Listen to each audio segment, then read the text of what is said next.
ba hindi sila adik pagka gumamit ka ng drugs? Gising ka. Pag umaresto ka ng tao, pag inaresto ka ng pulis, pwedeng hindi dala ng pulis ang warrant mo.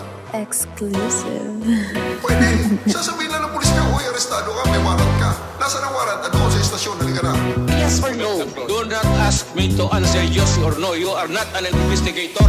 Ano na ang balita? Ang dami nang nagbago, ang daming bumalik sa pagiging tarantado. Ang dami ding pangako na tila ba napako. Yung tig-20 na bigas ngayon dumoble pa ang presyo. Nung panahon ni Duterte ay di naman ganito. Ngayon lubog na ang pisngi nung dati niyang pinatino. Pinatigil yung programang dating libreng medical, pero yung bawal na gamot ay tila naging legal. Kaganapan sa bansa ngayon, ano ba ang balita? Bakit ba tila tikom bibig ng ating mga media? Yung suporta kay Duterte tila ayaw ipakita, dahil may perang nakatali sa kanilang dila. Ang mga opisyal mukat bulsa ang kakapal, mga naka-uniforme na binenta yung dangal. Pinagpalit niya yung batas sa posisyon na salapi. Ngayon tanong ng Pilipino ay Pinas, anong nangyari? Pinas, anong nangyari sa iyo?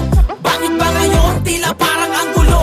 Sinasamantala nila ang kahinaan mo, pagkat mga kababayan ko hindi magkasundo.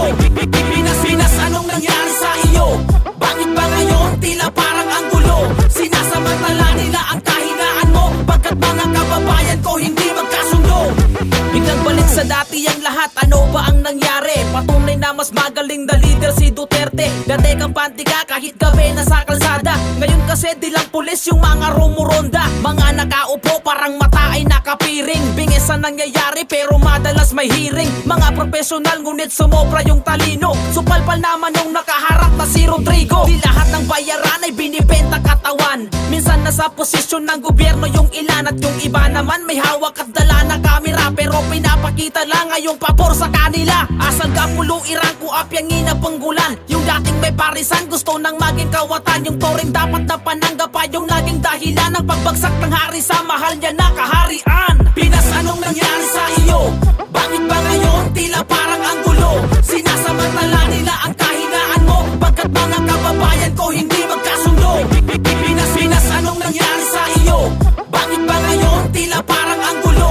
Sinasamantala nila ang kahinaan mo, pagkat mga kababayan ko hindi magkasundo.